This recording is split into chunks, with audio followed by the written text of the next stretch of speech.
اعوذ باللہ من الشیطان الرجیم، بسم اللہ الرحمن الرحیم، السلام علیکم ورحمۃ اللہ وبرکاتہ۔ میں ہوں حکیم آصف علی راؤ، الرزاقی ہیلتھ ریکور کی جانب سے آپ کی رہنمائی کے لیے حاضر ہوں۔ آج کا جو موضوع ہے یہ ہماری جو عید ہے اس کے حوالے سے ترتیب دیا جا رہا ہے، اور ہم چاہیں گے کہ 2 دن عوام کے لیے ایک ڈیفرنٹ چیز ان کو سننے کو ملے اور ان کی زندگی میں بہتری آ سکے۔ میں چاہوں گا کہ ہمارے نئے آنے والے دوست ہمارے چینل کو سبسکرائب کریں، بیل آئیکن کو پریس کریں، کمنٹ سیکشن میں اپنی رائے سے ضرور آگاہ کریں۔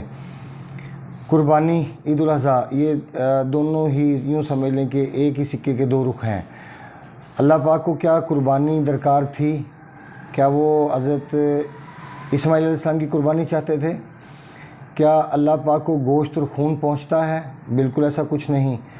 اللہ پاک کو نہ ہی حضرت اسماعیل علیہ السلام کی قربانی درکار تھی، اور نہ ہی اللہ پاک کو دمبے کی قربانی درکار تھی، نہ اس کو گوشت اور خون کی ضرورت ہے۔ وہ تمام خواہشات سے مبرا ہے۔ اس کی ذات ایسی ہے، نہ نیند ہے، نہ اونگ ہے، نہ پیاس ہے، نہ بھوک ہے۔ اس کی اپنی کوئی خواہش، کوئی اس کی ڈیمانڈ نہیں ہے۔ وہ سب کی ڈیمانڈیں پوری کرنے والا ہے، اس کی اپنی کوئی ڈیمانڈ نہیں۔ اب جب حضرت سیدنا ابراہیم علیہ السلام خلیل اللہ سے فرمایا گیا کہ اپنے بیٹے کو میرے راستے میں قربان کرو،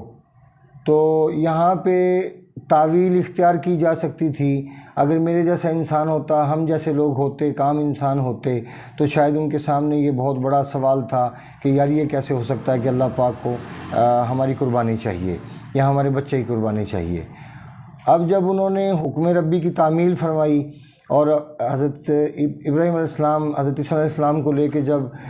پہاڑ پر پہنچے، اور وہاں جا کے جب ان کی آنکھوں پہ پٹی باندھ دی، اور اس کے بعد جب وہ اپنی آنکھوں پٹی باندھ کے انہوں نے جب چھری چلانی شروع کی، تو اللہ پاک کو بس اتنا ہی مقصود تھا، اللہ پاک اتنا ہی دیکھنا چاہتے تھے، کیونکہ اللہ پاک کو اخلاص کی ضرورت ہے انسان کے، نہ کہ انسان کے کسی مال کی، انسان کے کسی اور چیز کی ضرورت ہے۔ اللہ پاک کو صرف انسان کے اخلاص کی ضرورت ہے۔ جتنا انسان کا اخلاص اللہ تعالیٰ کے ساتھ اچھا ہوگا، اللہ پاک اس کو اتنے بلند درجے پر فائز فرمائیں گے۔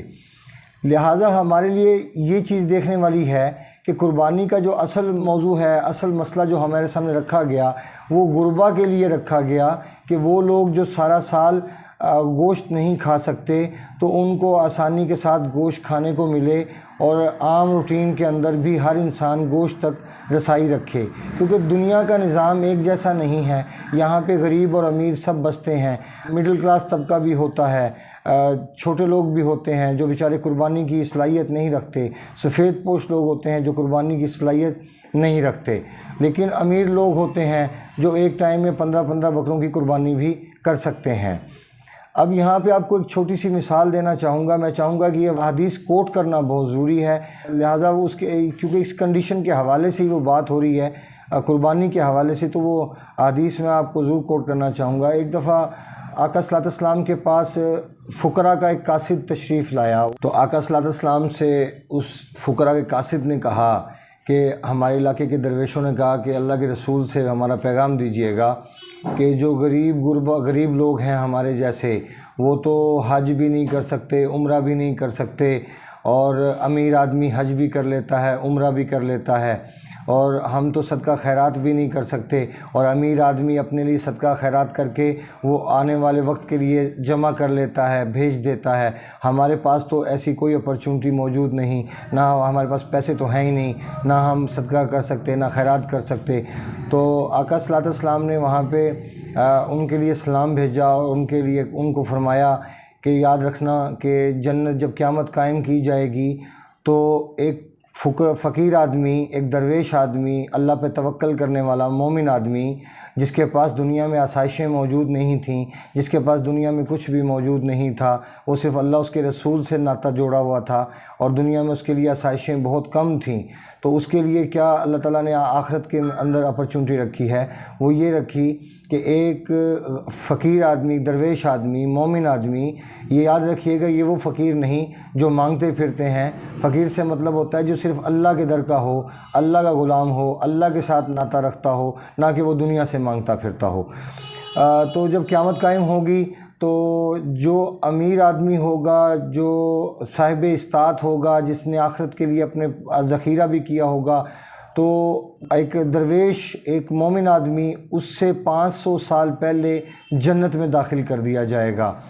آپ دیکھیں کتنی بڑی بات ہے کہ 500 سال کی مسافت، اور آخرت کا ایک ایک دن، ایک ایک جو گھڑی ہوگی، ایک ایک لمحہ ہوگا، وہ بہت طویل ہوگا، اور 500 سال پہلے مومن کو، درویش کو، جو دنیا میں استطاعت نہیں رکھتا تھا، اس کو جنت میں داخل کر دیا جائے گا۔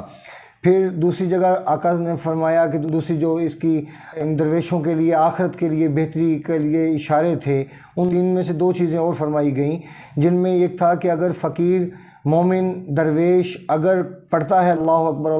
لا الہ الا اللہ واللہ اکبر وللہ الحمد، اور اسی طرح امیر آدمی بھی پڑھتا ہے، غنی آدمی صاحب استطاعت بھی پڑھتا ہے اللہ اکبر لا الہ الا اللہ واللہ اکبر وللہ الحمد، اگر وہ پڑھتا ہے، اور اگر وہ امیر آدمی 70,000 درہم بھی خرچ کر ڈالے یہ کلمہ پڑھنے کے ساتھ، اگر 70,000 درہم بھی خرچ کر ڈالے، تو اس مومن کے، اس غریب آدمی کے، اس درویش آدمی کے ثواب کو نہیں پہنچ سکتا جو اس نے پڑھا اللہ اکبر لا الہ الا اللہ واللہ اکبر وللہ الحمد۔ اب یہ چیز ذہن میں رکھیں کہ یہ 2 چیزیں ہوگی، اور تیسری چیز انہوں نے کیا ارشاد فرمائی کہ جنت میں کچھ ایسے بالا خانے ہوں گے جو زمرد اور یاقوت کے بنے ہوں گے، اور اہل جنت ان کو ایسے دیکھیں گے جیسے اہل دنیا ستاروں کو دیکھتے ہیں، جیسے مثال کے طور پہ ہم ستاروں کو دیکھتے ہیں کہ ہمیں ستارے کتنی دور نظر آتے ہیں لیکن ہم وہاں تک پہنچ نہیں پاتے۔ اسی طرح جنت کے اندر کچھ ایسے بالا خانے ہوں گے جو زمرد اور یاقوت کے بنے ہوں گے، اور یہ جو مومن اور درویش آدمی ہے، اسی طرح یہ انبیاء، صدیقین، شہداء، ان کے ساتھ ان کا شمار ہوگا، اور یہ ان بالا خانوں کے اندر یہ لوگ بھی صحابہ کرام کے ساتھ، انبیاء کرام کے ساتھ، ان سب کے ساتھ آنا جانا ہوگا اور موجود ہوں گے۔ آپ ذرا دیکھیں اس دنیا کی تھوڑی سی پریشانیوں کے عوض آخرت کی جو بہترین چیزیں ہیں وہ حاصل ہوں گی، جبکہ ہمیں دنیا میں بہت کم دیکھنے کو ملتا ہے، یا بہت کم ہم اس کا نفع حاصل کرتے ہیں۔ اصل نفع تو ہمارا آخرت کا ہے۔ تو چونکہ بات تھی قربانی پہ، قربانی آ رہی ہے، تو لہٰذا خیال رکھیں اپنے دوست احباب کا، اپنے رشتہ داروں کا، اپنے غریب غربا جو آپ کے ارد گرد سفید پوش لوگ رہتے ہیں ان کا خیال کیجئے، ان تک گوشت پہنچائیے، اور خود بھی ضرور رکھیے۔ لیکن ایک چیز اور جو ہم غلطی کرتے ہیں، ہمارے معاشرے میں ایک بہت بڑی غلطی ہوتی ہے قربانی کے حوالے سے، وہ یہ ہوتی ہے کہ جب بکرا ذبح کر دیا جاتا ہے، اور بکرا ذبح کرنے کے بعد سب سے پہلے اس کی جو بہترین چیزیں ہوتی ہیں وہ گھر میں بھیج دی جاتی ہیں پکنے کے حوالے سے۔ یہ بالکل ٹھیک نہیں ہے، کیونکہ قربانی کا مطلب یہ ہے کہ آپ بیلنس چیزوں کو تقسیم کرو۔ جیسے آپ نے قربانی کی، آپ نے اس کا گوشت تینوں جگہ پہ ایکول جو ہے تقسیم کرنا ہے، آپ نے سب چیزوں کو کاٹ کے اکٹھا کرنا ہے، چونکہ سری ایسی چیز ہے یہ اکٹھی نہیں ہو سکتی۔ اس کے علاوہ جسم کی ہر چیز اس کے اندر شامل کی جا سکتی ہے، باڈی کا ہر حصہ، ہر پارٹ اس میں شامل کیا جا سکتا ہے، سوائے وہ جو غلاظت والی چیزیں ہیں ان کے علاوہ۔ لہٰذا اگر قربانی کرتے ہیں تو تینوں حصوں میں برابر چیزوں کو تقسیم کر دیا جائے تاکہ اللہ اس کا رسول خوش ہو۔ اس کی وجہ یہ ہوتی ہے کہ جب آپ اپنی مرضی کی چیزوں کو پسند کرنا شروع کر دیتے ہیں، یا آپ چیزوں کو اٹھا لیتے ہیں، تو یہ حق تلفی ہوتی ہے ان لوگوں کے لیے جو لوگ بیچارے پورا سال گوشت کھانے کو نہیں ملتا۔ اس کے ساتھ یاد رکھیں کہ اب دوسری جو باقی ویڈیوز ہوں گی انشاءاللہ وہ ہم ترتیب دیں گے آپ کے کھانے پینے کے حوالے سے۔ اپنے دوست احباب کا بہت سارا خیال رکھیں۔ وما علینا الا البلاغ المبین۔ السلام علیکم ورحمۃ اللہ وبرکاتہ۔